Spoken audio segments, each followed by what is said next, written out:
Le rêve du jaguar est finalement en poche. On va parler d'un livre de la rentrée littéraire, mais en poche. Le rêve du jaguar de Miguel Bonnefoy, un livre qui m'a énormément plu, fait rêver, un livre somptueux, joyeux, magnifique, exceptionnel. Et regardez qui est là. Buonasera. Buonasera. Buongiorno. Buongiorno. Il me le dit en italien par rapport à mes origines, à ma moitié italienne, parce que Miguel parle parfaitement non seulement l'italien, mais plus précisément le roman. Dimmi qualcosa in romano. No, ma io ho vissuto un tempo in Roma, allora per isso possiamo parlare un po'. Ma il mio italiano è assolutamente approssimativo. Non, non è vero. Il parle très très bien italien, mais on va vous parler en français parce que vous êtes francophone, si vous m'écoutez. No, assolutamente, allora parliamo in francese, ma io preferisco fare questa entrevista in Changer. italiano o in spagnolo. Bah, mais vous n'allez pas la comprendre, je vais devoir vous mettre les sous-titres. Allora, Alors, on va la faire en français, mais on va dire effectivement que tu as une identité multiculturelle. J'ai vu des entretiens et même à la grande librairie, on te disait, on le dit à voix basse parce qu'aujourd'hui c'est plus très à la mode de le dire. Et moi, je trouve qu'il faut que ça soit à la mode.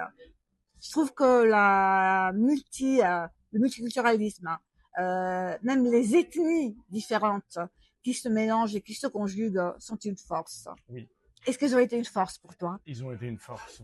Le métissage a été une force. Le croisement de différentes cultures, de différentes traditions, de différentes langues a été un moteur, a été une vigueur, a été une inspiration également.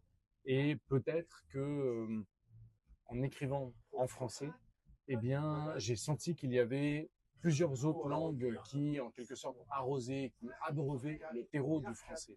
Et ça m'a permis davantage de creuser, de fouiller les poils et le ventre de cette langue parce que j'avais d'autres langues dans ma tête. C'est comme Et, si tu entrais dans une forteresse, mais par et il une semblerait que porte ça ait plu à derrière. l'Académie française Et visiblement, parce que tu as quand même remporté le prix féminin oui. et le prix de l'Académie française. Allez Ce qui est quand savoir. même beau, hein? C'est un grand malentendu. C'est tout succès est un grand malentendu. Mais j'ai été très heureux d'avoir reçu ces deux prix qui sont d'un côté le prix des immortels, de ceux qui sont les gardiens et Exact. les sentinelles de la langue, et d'un autre côté celui des dames du féminin, qui sont des femmes intelligentes, des femmes émancipées, des femmes indépendantes, fortes, brillantes, qui en plus étaient dans ma bibliothèque depuis très longtemps. Ce que je trouve magnifique dans ton livre, c'est justement la richesse de la langue française. La proximité, c'est-à-dire cette histoire, est magnifique et universelle. Tu parles d'émancipation, un mot merveilleux. C'est une histoire d'amour et d'émancipation. Oui. Si je peux la résumer en quelques mots, une histoire merveilleuse, mais qui est liée à un temps. Est-ce que tu penses qu'aujourd'hui, un petit garçon né dans la rue, abandonné devant une église, pourrait encore avoir ce moteur social, cette ascension sociale? C'est une très belle question. Alors moi, je ne suis pas sociologue, je suis pas politologue, donc ce sera difficile pour moi de pouvoir répondre avec les affres et les blessures d'aujourd'hui.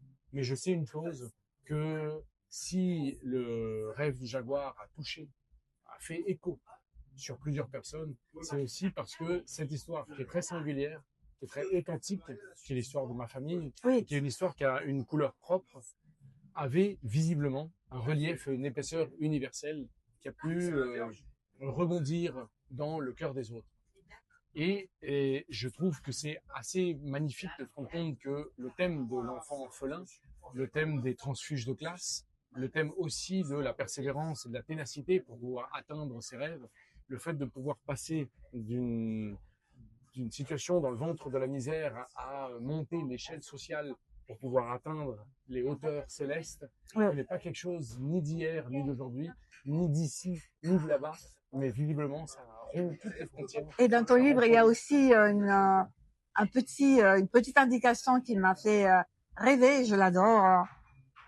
Même si on rencontre une institutrice qui nous dit que nous sommes nuls à l'école, forcément on peut rebondir. Oui. Et si on a une famille qui nous dit qu'on est merveilleux et trop intelligent pour être à l'école, finalement on s'en sort. C'est tout à fait ça. J'aimais cette idée de pouvoir faire une prophétie C'est autoréalisatrice ça. sur le personnage. C'est-à-dire que elle est convaincue que c'est un génie, alors qu'on lui a dit l'inverse, mais elle ne le sait pas. Et simplement par la force de sa conviction, par la puissance de son rêve, par cette graine plantée intelligemment par son père, elle finit par être absolument convaincue qu'elle atteindra ce qu'elle voulait atteindre. Tout à Et fait. ça, c'est quelque chose que a fait beaucoup ma mère avec moi, où elle m'a toujours, en quelque sorte, promis une sorte de beau destin, en me disant, tu vas voir, ça va arriver. Et je ne sais pas encore dans quelle discipline. Ça peut être dans le karaté. Elle m'a mis au karaté pendant longtemps et ça n'a pas marché. J'ai fait 12 ans et j'ai pas passé la ceinture blanche. C'est merveilleux aussi qu'il t'ait laissé le choix, en fait. Hein. Elle m'a laissé le choix, mais elle était convaincue que ça allait venir tôt ou tard. J'ai fait de la natation aussi pendant presque 4 ans. Encore aujourd'hui, j'entends mal de l'oreille gauche tellement j'ai chopé une otite D'accord. dans les vagues. Ensuite, elle m'a mis à la guitare. J'ai fait 4 ans de guitare. Aujourd'hui, tu me donnes une guitare, je ne sais pas quoi en faire. Et de toutes ces frustrations, j'ai fini par écrire un texte qui racontait toutes ces frustrations, qui a gagné un tout petit prix dans une mairie au fin fond de Maison Lafitte. Et quand ma mère l'a appris, elle a dit, c'est bon, ne bougeons plus. La vocation est là. Nous l'avons trouvé. Et j'ai su à cet instant que je n'avais plus le choix.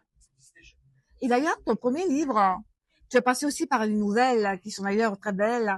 Mais ton premier livre, tu as justement écrit en italien? No, no.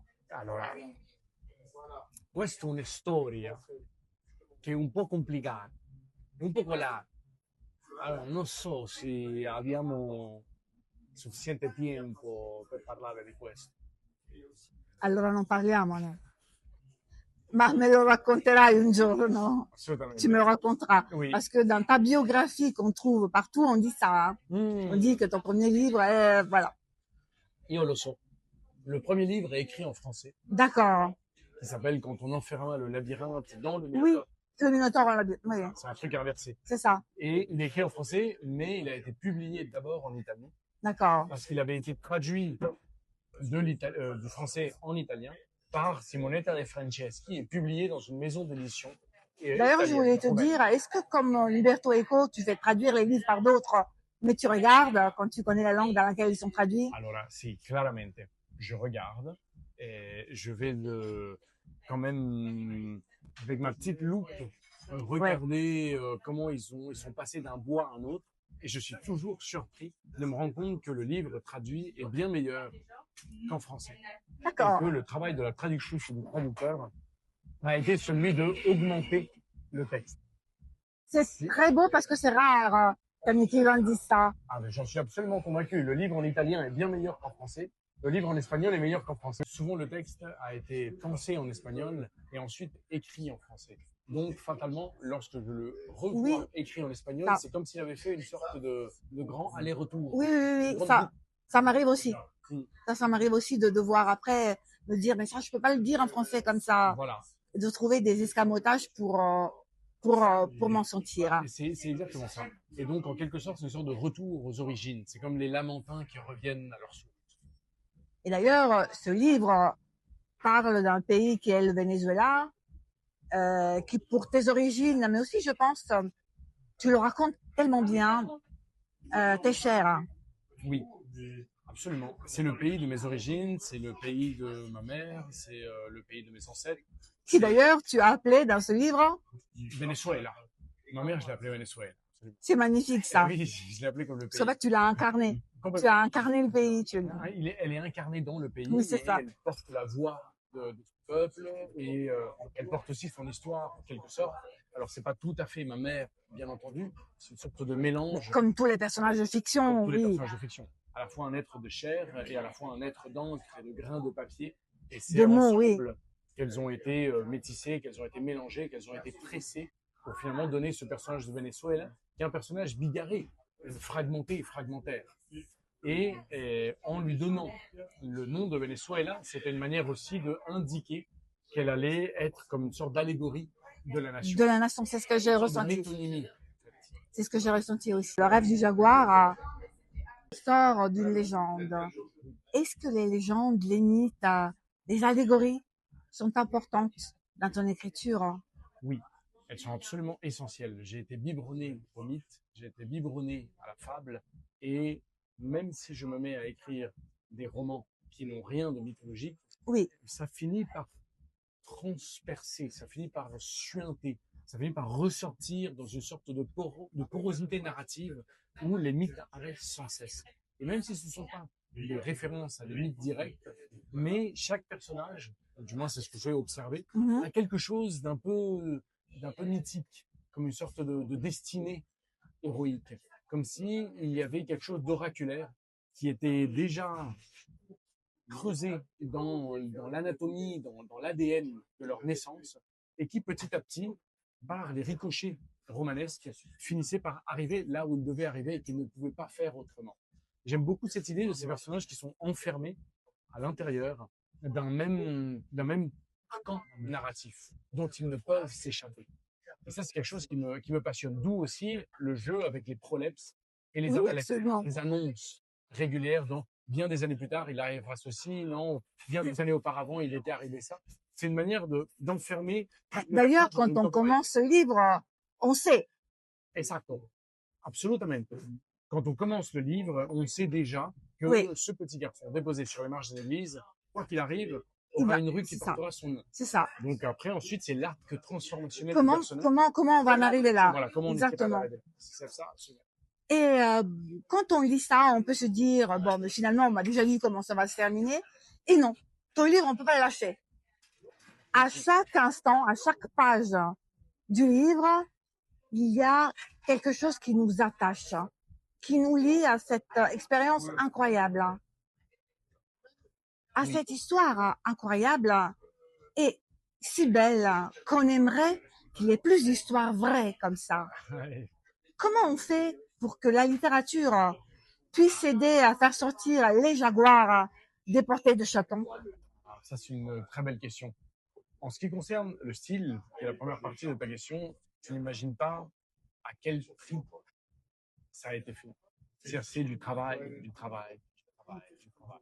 Ce semblant de fluidité qui fait que, comme tu disais, une scène après une autre, on semble rebondir comme ça, avec quelque chose de liquide. Enfin, mais c'est pour ça que moi, je n'ai pas utilisé le mot rebondissement. Oui. Je me suis un peu tâtée, parce que en fait, je voulais dire ça, mais non, c'est pas des rebondissements. C'est l'histoire est fluide. Oui. Mais on peut pas la lâcher parce que on a envie de la page suivante. Oui. On veut savoir ce qui se passe. Et 1000 choses s'entrelacent. Oui. J'ai énormément travaillé pour justement essayer de polir les coutures et les jointures dans ce gigantesque puzzle du texte. Moi, je travaille par scène. Je travaille d'abord mes scènes principales, indépendantes, qui parfois ont plusieurs pages d'écart entre elles. Tu fais de l'assemblage après. Et je fais de l'assemblage. C'est vraiment, l'écriture est un puzzle. Je fais de l'assemblage, je reprends la scène ici, je la mets là, je calque ici. Et quand deux scènes, j'arrive à bien les faire coller ensemble, alors je travaille le plus possible pour qu'on ne voit pas la couture, tu vois.